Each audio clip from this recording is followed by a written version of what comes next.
The Walking Dead was never just a television show. It was a cultural moment, a series that made survival feel heavy, death feel permanent, and every decision felt like it mattered. At its peak, The Walking Dead understood something most TV shows don't. The apocalypse isn't scary because of the dead, it's scary because of the living. But after season 11, the story didn't end. It fractured. Instead of one clear narrative, we got spin-offs. Instead of rising tension, we got safety. And instead of fear, we got familiarity. And a lot of people do blame The Walking Dead universe and its spin-offs for the bad storytelling. But what if we were to ask the question, how could we fix the Walking Dead universe? How could we reshape this blueprint and this roadmap for this universe? So in today's video, I'm going to be talking just about that, how to fix the Walking Dead universe and how to make the spin-offs feel more compelling and how to pay everything off in the end. So please stay tuned. And now, before we actually get into the video, I'd like to ask you all to like, share, and subscribe. And again, thank you guys so much for the growth. Thank you guys so much for the support. I really appreciate it. And I'd like to ask you all to like this video as much as you guys can. It helps a ton. But without further ado, let's get right into the video. And now let's get right into the root of the problem, which was season 11 of The Walking Dead. Now, season 11 had the big task of ending the main show and also setting up the future of The Walking Dead. And they did hint at some very big storylines that had no payoff whatsoever later on in the spin-offs. Season 11 hinted at the Commonwealth's true power, where Pamela Milton was locked up in prison at the Commonwealth, and they did tease that she could potentially come back in the future and be a big problem for the group. They also teased global variants, right? Variant walkers that are smarter. They showed that in Daryl Dixon, but it doesn't seem like that big of a story point right now. Advanced factions like the CRM were also teased in season 11 of The Walking Dead.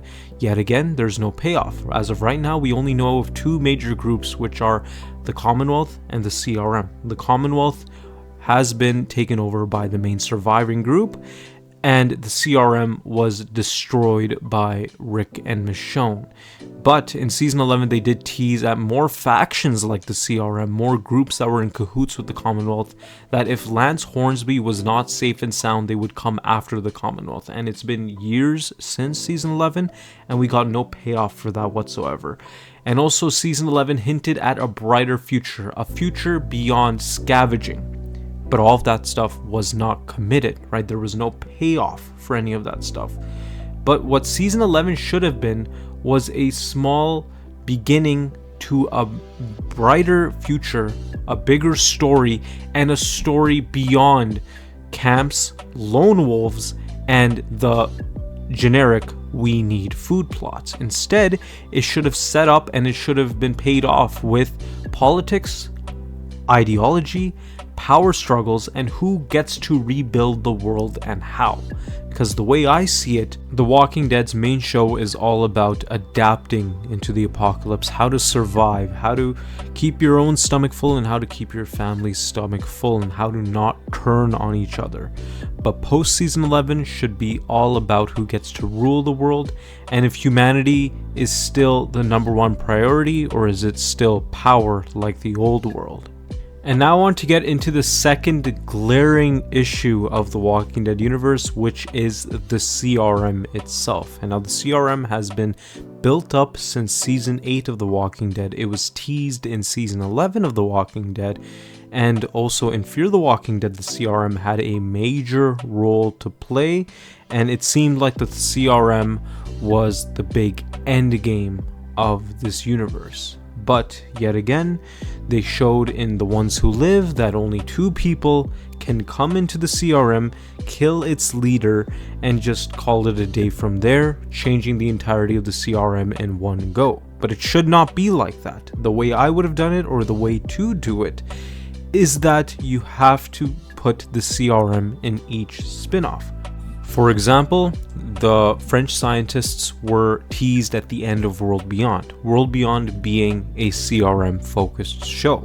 So you could link World Beyond and also Daryl Dixon together. How do you do that? Daryl Dixon went to France and he comes upon a French lab. Now he sees the CRM logo On the walls of that French lab, he opens up the computer and he sees the CRM logo, revealing that the CRM don't just know about the French labs, but they are collaborating with them. They know about Primrose and Violet. They know where is Ground Zero, and they have a big hand in creating the running walkers, and their intention is to evolve the walkers for their own personal use. And also in The Ones Who Live, it was revealed by Major General Beale that there are CRM soldiers and spies throughout the entire world. So Daryl Dixon was a perfect link to the CRM, The Ones Who Live, and also the broader Walking Dead universe, but they chose to make it a solo story just about Daryl and about the friends he made along the way and saving Laurent, which was a new addition to the show. Yes, you could keep all of that. You could keep the Laurent storyline in there, but keep the CRM in the shadows as well to make it feel like a connected universe and to have some sort of big payoff in the end, revealing that the world beyond post-credit scene is worth watching as well, and that leads directly into Daryl Dixon. And now the main question here is that why this works, right? Why is this better or more logical than what we have now, right? It makes Daryl being in France and Rick being with the CRM part of the same story. Daryl isn't just on a vacation. He's at the ground zero of the virus. So we can make the spin-offs work like that. Daryl is at the location where the virus started, aka ground zero. You have Rick that is at the main area where these big bads are hiding, right? He is part of that military and he's the one that knows the most about all of it. And now when it comes to Dead City, right, where Negan and Maggie are right now, they're in New York currently. You can make it so that the CRM are also controlling New York as well, right? Of course, the most popular city in the world, one of the most populated places in the world. Of course the CRM would have bases there. Of course the CRM would want some sort of control over New York. So you make Negan and Maggie's story line up with Rick and Daryl's as well. You make them find some CRM bases. You make them find a bunker. You make it so that the Croat is secretly a CRM spy.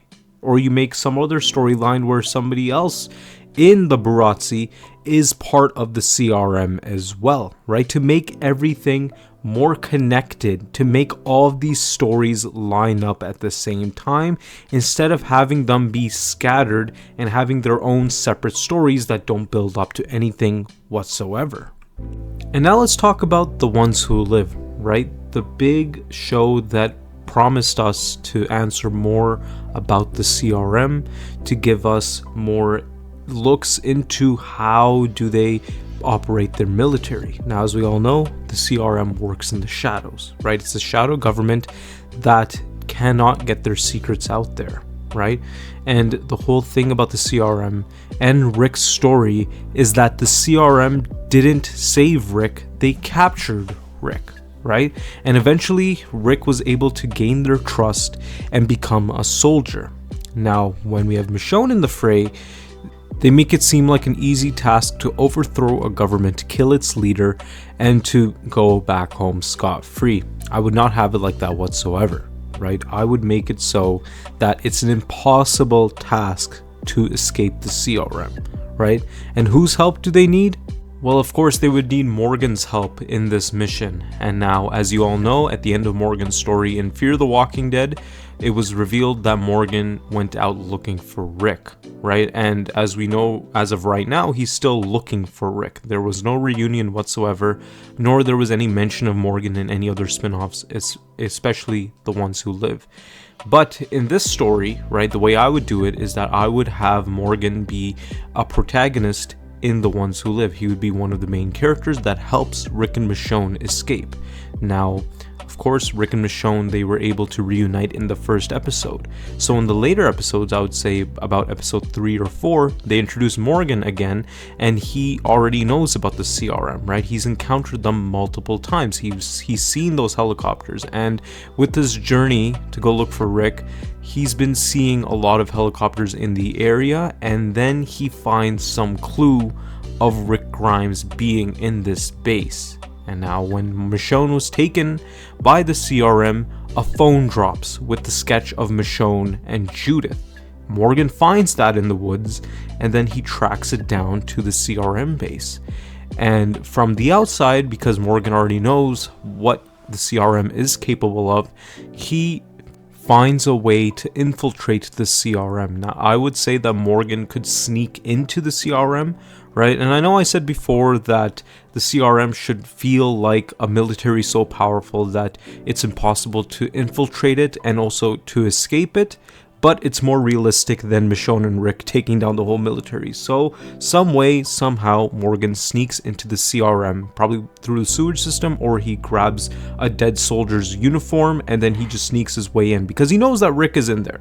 And it would be a perfect way to circle back to episode 1, season 1 of The Walking Dead, where Morgan saved Rick that time. He came back to save Rick again from the CRM, and the whole plot with Morgan would be that he knows a way out, but they just need a right plan, a right mission to get out of there safely and quietly. That's where they make the plan, right? When Morgan eventually finds Rick, right? Rick hides Morgan in his room, right? Probably in the closet or something when the CRM soldier comes, because they need to keep Morgan out of Jadis's sight, because if Jadis finds Morgan, then she's ratting everyone out. She's sending the whole military to the Commonwealth. So you would have it so that Morgan is hiding from all these soldiers, and during episode 8, episode 9 of The Ones Who Live, right, the final episodes, I would have it so that Jadis finds out about Morgan, but Rick is able to knock her out or something, but he's not able to kill her, and then they escape. They escape with an inch of their lives. Then the final shot should be Jadis reporting to Major General Beale and telling him that Rick Grimes escaped with his wife and his best friend, and their community is Alexandria, setting up a whole CRM war, which The Ones Who Live should have been, right? It should have been a setup to something bigger with the CRM in it. So I would have it like that it's teasing a CRM invasion onto the Commonwealth. So unlike the original ending, where it's a happy ending, you see all of the helicopters coming and you see that Rick is able to reunite with his daughter, the final shot is Rick, Michonne, and Morgan running into the gates of the Commonwealth or Alexandria and warning them that a war is coming. Now, I was debating whether or not I should add a new spin-off to this roadmap, right? Because what we currently have with the Walking Dead universe, it's quite messy, right? Only 3 to 4 spin-offs really do matter as of right now, right? Fear the Walking Dead, Daryl Dixon, The Ones Who Live, and Dead City. But for the sake of storytelling, right, for the sake of making the story feel more complete and mean something, we're going to add a Commonwealth spin-off into this. And this would be right before Daryl Dixon Season 2, but this is during the time that Rick is still at the CRM and all these characters are still out of the Commonwealth. So we're focusing on B-listers. And the main characters here are going to be Gabriel, Aaron, Carol. Now, Carol is not a B-lister, right? She is a A-lister character, so I would make her the main character of this Commonwealth show. And we follow the journey of these characters taking over the Commonwealth, and how do they run the Commonwealth, right? How do they run a community that is so big? How do they lead it into the future, and how do they do a better job than Pamela Milton did? So it's going to be the struggles of Ezekiel, Gabriel, Aaron, Mercer, and Carol running the Commonwealth, and eventually we do get some insight on that teased Commonwealth connection that was in season 11, right? With Ezekiel now being the leader of the Commonwealth, right? With all of these characters having big hands in the Commonwealth, they find some files that belonged to Lance Hornsby. Now, Lance kept these secret from even Pamela, right? So Pamela, of course, acknowledges the CRM, right? She knows who the CRM are, but the secret deals that were going on behind her back, only Lance Hornsby knew about that. And the person to uncover that is Carol. And they find these logos and these symbols as to what the CRM are, right? What people have they've taken, and just about A's and B's, and who Lance Hornsby potentially traded off into the CRM for more supplies and just all of that sort of thing that they need to run the community. And I would have this show be just about their day-to-day lives, right? And how they run the Commonwealth, how they hold off walkers, right? How do they use the military power that the Commonwealth have? And you, near the end of that season, you make the CRM a bit of a looming threat, right? You see Pamela Milton talking to somebody on the radio, right? Planning some sort of escape, and she makes an insider, right, in the Commonwealth that helps her escape, and then she ends up escaping at the series finale, right? Just make that show one season, right? We just want to know what these characters are doing. How does the Commonwealth and CRM connect? Building up that future war that these two factions are going to have. You have Pamela Milton escaping, and right then and there, it teases Rick's return, right? Of course, we're going to see Rick, Morgan, and Michonne return at the end of The Ones Who Live, but you could do some sort of time jump or something like that, showing that exact same scene, but just a little bit extended, with Carol meeting Rick and her saying that, okay, yeah, we're screwed. So then she radios in on Daryl, right? She tries getting into contact with the Daryl. Nothing happens there, so she goes out looking for Daryl, and then that's where you start Daryl Dixon Season 2. Carol and Ash, they go to France, and they stumble upon more CRM logos, right? They stumble upon more labs. They meet factions like the Primrose and Violet groups that created this virus, and then Carol starts understanding more and more the story behind the apocalypse and what caused it. Then she eventually finds Daryl. Now, I wouldn't really have that stupid storyline of Laurent and Ash leaving France, right? Stranding Daryl and Carol in Europe, and while they go to America themselves. No, if you want to really make a season 3, still keep it connected to the CRM, then you have the plane get destroyed by Primrose or Violet or some sort of CRM spy. Then these characters are looking for something in season 3, which is a way to get back home, just like how season 3 we have right now. But don't let them go to Spain, keep them in France, and have these scientists be the big looming threat, right? Like, just like how Jadis tried to trade in Negan and Gabriel and Rick, right? Maybe these scientists are trying to trade in Daryl, Carol, and Ash, right? And also Laurent, right? Because they heard rumors that, yeah, maybe this child is immune. So, of course, he would be a big asset to the CRM and these scientists. Now, by the end of the season, right, I don't know how, but they are able to get their hands on a CRM helicopter, which is there because of the Primrose and Violet scientists, right? For their own transportation to America. So they hitch a ride there, right? They kill those scientists and they make it back to America. Yet again, a whole thing of Daryl and Rick reuniting and acknowledging that there is a bigger threat coming, right? The CRM is coming and they're preparing, so we have to prepare our forces. Now let's cut to Dead City. Now, Dead City is one of the biggest issues when it comes to the spin-offs, right? Because it seems like the most disconnected one out of all of them, right? Negan and Maggie are just doing their own thing and no other character really has anything to do with it. I would change that. I would put Dwight and Sherry into the season, right? Season 2 of Dead City is going to be all about Dwight's revenge against Negan, and eventually they end up making up because they see how much of a changed man Negan is. But yet again, the Croat and the Barazzi and all these people would have ties with the CRM, and of course with Negan being familiar with that CRM logo, he would find out a thing or two, right? I would treat Dead City as Fear the Walking Dead, right? Where the CRM pop up here and there and they cause trouble to the group, but they're able to get out of the situation. Now, I would have a big character death in Dead City. Now, of course, I wouldn't say Negan or Maggie, right? Because their place to die is in the crossover spinoff. But the two characters that could die is either Dwight or Sherry. Now, I wouldn't have Dwight dying, right? Because of his history with Daryl, and we just want to see how that reunion would go. I would kill off Sherry, or I would make her get traded off into the CRM. Then eventually, by the end of Dead City, they come back to the Commonwealth, of course, yet again, by an inch of their lives, right? They come back to the Commonwealth and they regroup with everybody. We finally see a Negan and Rick reunion, and then we see that the CRM is preparing for their invasion, right? They're preparing for their war. And then that's going to directly lead up into the crossover spinoff. And now we start off with the crossover spin-off, right? The Avengers Endgame for the Walking Dead universe, right? This is a war about who controls the world, right? Does freedom win or does oppression win, right? Does the CRM win or does the main group win? And now eventually the main group they are able to grow the Commonwealth Army with Rick Grimes' leadership. Of course, we see that he has that experience from the CRM army, right? He's more of a soldier now, so, you know, he was already supposed to be the leader of the Commonwealth before. Now he's more than ready to become the leader, right? Because no one does it better than Rick Grimes.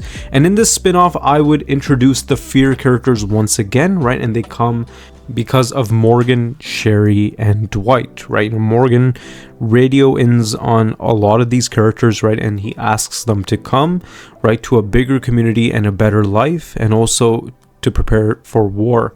So we eventually see Victor, Madison, and Alicia coming to the Commonwealth. And I'm just doing this for the sake of having all these characters together, right? You know, you could come up with any other reason for these characters to come, but I would just say that they listen in on Morgan, and Morgan tells them to come there. And yeah, we see that there is a full-on Commonwealth invasion, right there. The CRM is coming to the Commonwealth, and the reason why it took them so long, right, because Rick Grimes is their only threat, right, because he knows the secrets, he knows what the CRM is and who they are. But the reason why it took them so long is because they're trying to weaponize more walkers. They're trying to recreate what Primrose and Violet did in France. So they gather up materials and they do these experiments to weaponize these walkers, make them faster, make them stronger. And like how we saw in World Beyond, what the CRM did to other communities, they let some walkers loose onto the Commonwealth. But luckily, Daryl and Carol, they know how to take out this sort of walker, right? But now they're more evolved, so it's going to cause them a bit of a more hard time, right? You have some character deaths here and there, right? You could kill off some side characters, right, in this big battle. You could kill off Aaron, you could kill off Gabriel or some other character like that, right? But you got to make the stakes very high, right? You got to make it feel like the original Walking Dead, but the threat is still technically walkers, but the main threat is still humanity. And humanity weaponized the dead, and they are using it against them. So yeah, like the stakes are going to be very, very high in this final battle. Now the premise of the season is going to be about how does the group prepare against the CRM, right? How do they prepare their forces for this invasion? And mostly it's just going to be fan fiction, right? It's going to be like big fan moments where we see Victor Strand communicating with all these characters, how Negan reacts to Rick still being alive and all of that, right? We see little moments like that. And we get some big character deaths here and there throughout the season, right? I would keep it as the B-listers who die throughout the season, and then we keep the A-listers safe until the very end, right? So we see Aaron dying, we see Ezekiel dying, right, at the hands of the CRM soldiers. But then when that invasion finally happens, right, when we finally see Jadis and Major General Beale coming for the Commonwealth, it's a battle of who could lead humanity into the future. Is it Rick Grimes, a person who stands for freedom and a person who stands for freedom of choice and communities coming together? Or is it Major General Beale, who wants control, who wants secrecy, and who wants to just take over everything, right? So then eventually we have Jadis dying by the hands of Gabriel, right? Now I think that would be a good way to kill off Jadis, is that if Gabriel ends up killing her because he knows that she's way too far gone.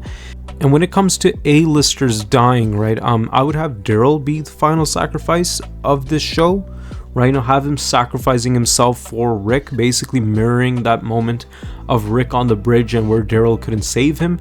And also it could mirror Merle's sacrifice in season 3 of The Walking Dead. And eventually whatever Daryl does to Major General Beale is what gives Rick that opening to land the finishing blow on Beale. And now when it comes to Negan, I would not have Negan dying whatsoever, right? I would have him have a quote-unquote sacrifice moment where he's protecting Herschel and Maggie from some CRM soldiers or some pumped up walkers, and he has a fake out death. And then when Rick finally does kill Major General Beale, we have a 20-year time jump. We see that all of the communities fall under the CRM now, and that CRM logo is a symbol for freedom, that humanity could grow, humanity could go forward, and humanity could be better than what it was in the old world and better than it was when the apocalypse started. And we see that Negan is in some sort of hut, right? And the only person that knows that he's still alive is Judith. we see all these other children grown up and big adults now, and we could eventually go into a spin-off for them. And we see that Rick Grimes is still the leader of the CRM, and he is a symbol. His name is a symbol for leadership and freedom now. And Daryl is remembered as humanity's strongest soldier who sacrificed his life for the freedom and the future of humanity. But yeah, that's it for today's video. I'd like to ask you all to like, share, and subscribe. And again, thank you guys so much for the growth. Thank you guys so much for the support. I really, really appreciate it. And let me know if you guys liked this new spin I have on the spin-offs and just the Walking Dead universe in general. Do you guys like it? Do you guys think it should have went like this? Do you guys think that the crossover spin-off should be like how I mapped it out? And if you guys disagree, what do you guys think this should be? Right? What do you guys think the roadmap for the Walking Dead universe should be? Comment down below. But yeah, other than that, thank you guys so much for watching.